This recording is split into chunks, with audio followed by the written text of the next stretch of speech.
Hi! In the present video of the Paradig project, we will discuss two major topics: 21st century's marketing and advertisement dynamics. What is the most efficient way to position certain ideas or products towards your target audience and the future of e-commerce, or the traditional brick and mortar business? The marketing and advertising landscape is constantly evolving in the 21st century. The simplest and best way to define marketing is the set of activities that focus on the creation, communication, and delivery of value to the general public. The interplay of complex forces like technology and globalization has initiated the rise of the marketing sector to new heights in the past decades. Companies have to constantly adapt to the newest trends and customer desires. That is why to work in marketing means that a person is in a privileged position, because he or she has to work across all parts of a business at all levels. This happens through all aspects of modern communication, which is at an all-time high, and is a fundamental part of the success of your marketing campaign. Let's go deeper into the topic through defining marketing for the 21st century. Obviously, the rise of digitalization has changed the way people and companies function in their respective fields. Today, marketing and advertisement combine both traditional and digital channels. The traditional television and print advertisement are still dependable and function properly when you want to attract customers, especially for bigger companies or already established ones. They focus a lot on print media or television to get their product across to elderly people who may not be as savvy with technology as the younger generation. But still, digitalization is a factor which distinguishes the 21st century. The internet changed the game basically, and today there are billions of people who have access to the internet. And that is why the majority of the marketing campaigns are focused online. The famous saying, "content is king," couldn't be more true in the 21st century, and through the rise of social media, we can say that connectivity is also king. The constant interaction between people is getting easier and easier, and marketers must keep this in mind at all times. The new century brought to us new possibilities and an endless supply of information. Because of the digital revolution, users have access to all types of products and services. Purchase experience has also changed, and now a lot of it happens through online purchases, which can be done 24/7. You can receive your package quickly and directly to your doorstep. This is all in favour to make our lives a little bit easier, and the companies are also taking advantage and focusing their efforts on the marketing programs in order to become more efficient. Modern communication enables companies to make quicker decisions and implement them swiftly. A very important trend in the 21st century marketing landscape is the encouragement of the entrepreneurial style of work with global and at the same time local approach. This is made in order for marketers to build stronger customer relationships, which is difficult to do considering the many options that are presented every day via different media channels. To build a long-term relationship, marketers in the 21st century use these channels to the fullest, and at the same time focus extremely on understanding what the customer wants and needs. By being loyal to your customers, maybe they'll be loyal to you. But if you're not loyal to them, the customer will for sure move on to something else. So one of the most important thoughts should be, how do marketers distinguish themselves from the competition and search for customer satisfaction? Following, we will analyse the theme of competing for eyeballs on the internet. It doesn't happen overnight, of course. Like everything else in life, time and effort must be put in order to achieve the desired results. Marketing and advertisement is not an exception. As mentioned above, the 21st century brought technological innovation and an endless supply of information.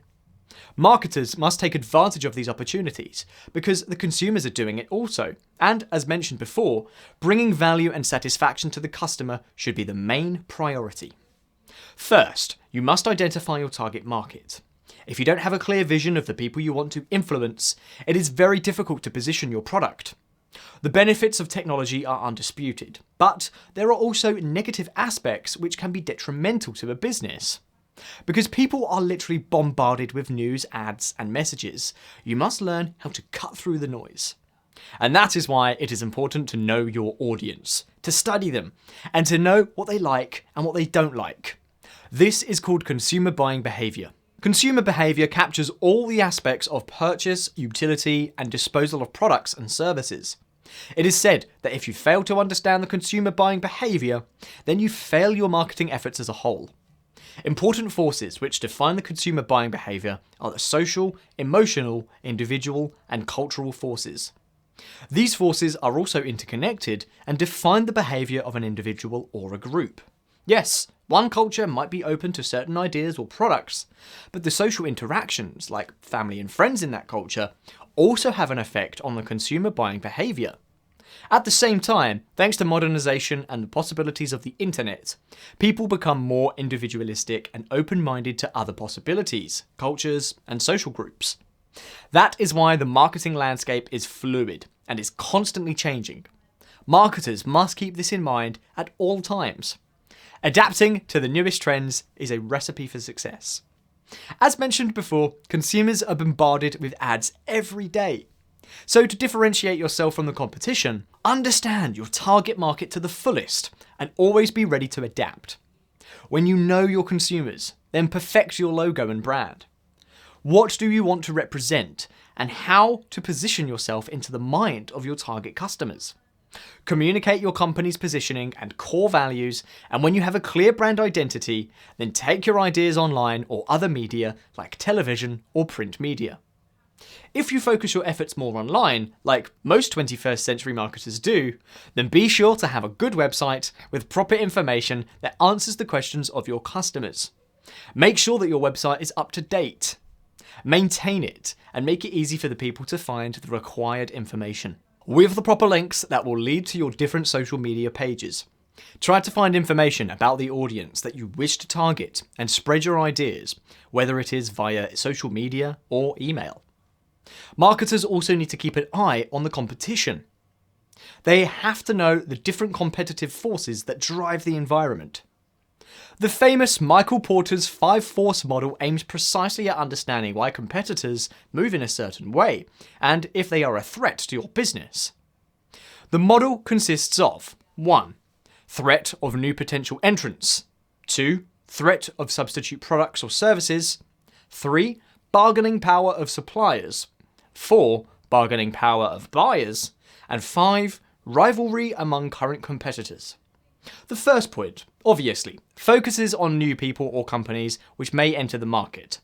They are not currently in it, but have the potential to do if given the choice. If more and more companies decide to enter, then there will be more competition for the market share, and, of course, competition for your consumers. If new competition arises, then again, you have to study it and see how to differentiate yourself from it. The second point focuses on your current competition. If the rivalry is extreme, then this can be a big threat to your profitability. The competitor which adapts better towards the fluid market will have a bigger chance of survival, whether it is by using different pricing tactics or using different media channels. Then, the bargaining power of suppliers come. The suppliers are those companies which provide inputs to the industry. They have an immense function in the market because their product is an important input for the final product which is sold to the customers. If the suppliers increase their costs, then they can change the whole landscape of the industry. They have full information about the product and the market, and that is why they are regarded as a big threat. Of course, the bargaining power of the buyers or customers is a factor because the consumers are the ones who buy the products. They can bargain down the prices set by the firms or to increase the firm's costs if the buyer requires better quality. The buyers also poses a threat. The last point of Michael Porter's model is the threat of the so-called substitute products. Those are the products that also have the ability to satisfy the customer's needs, even if it's not the main choice. That is why if there are less substitute products in the industry, then the company can raise its prices and have more profit.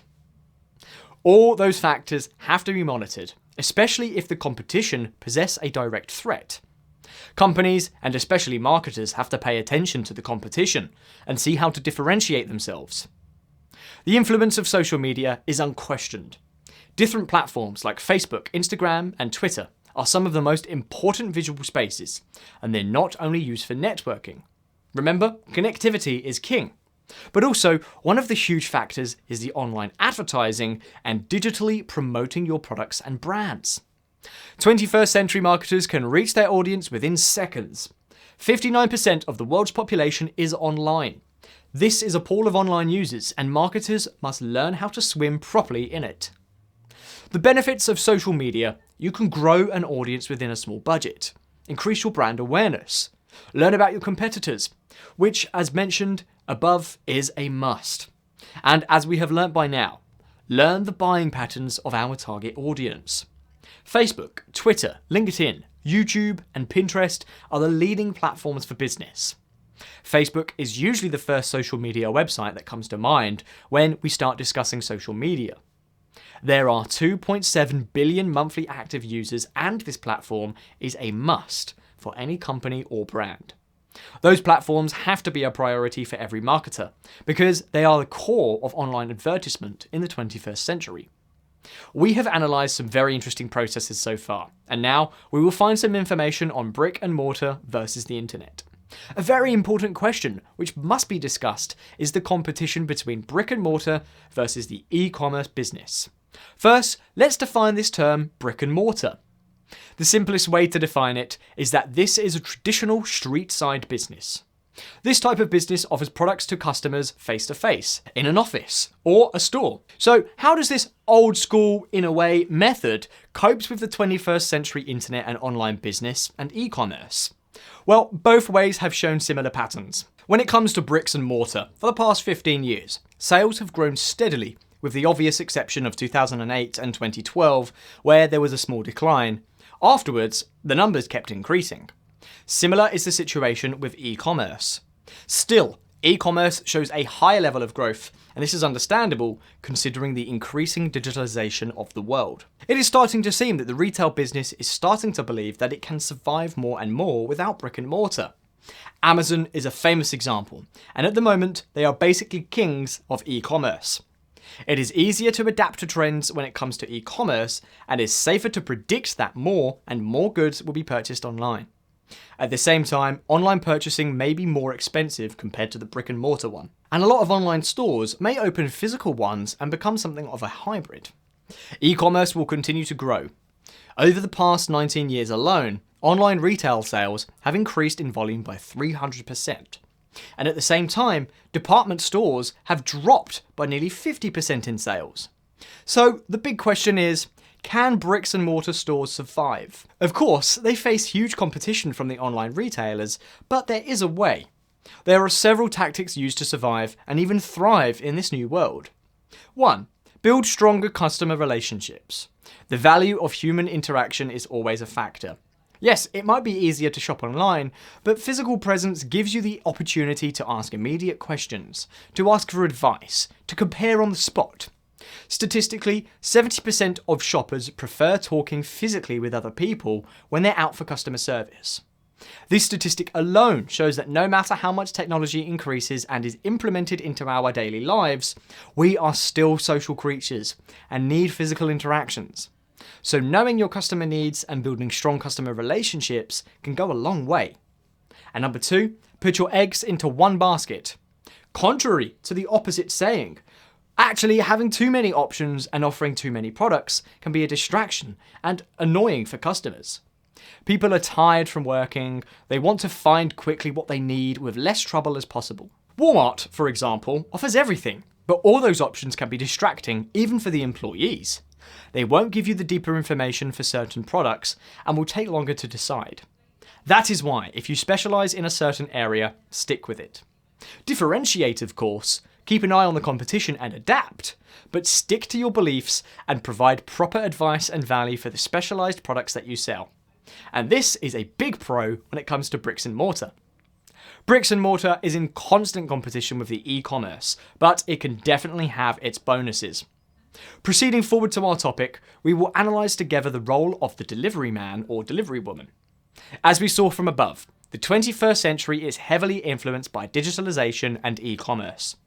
Especially in 2020, which was a challenging year for everyone, e-commerce has grown drastically, and this posed a lot of pressure on the parcel delivery companies.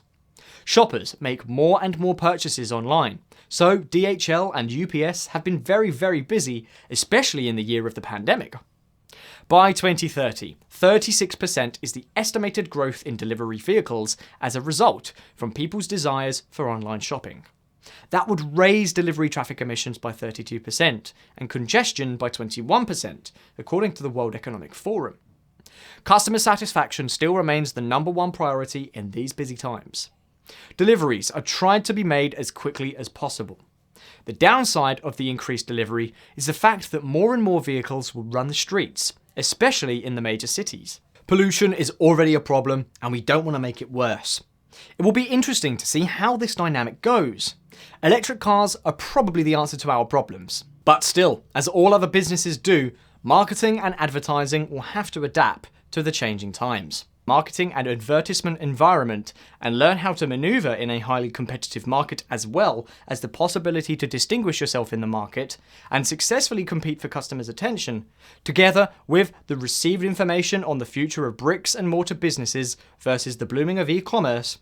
We hope that you are inspired to apply the approaches in your new entrepreneurial initiative.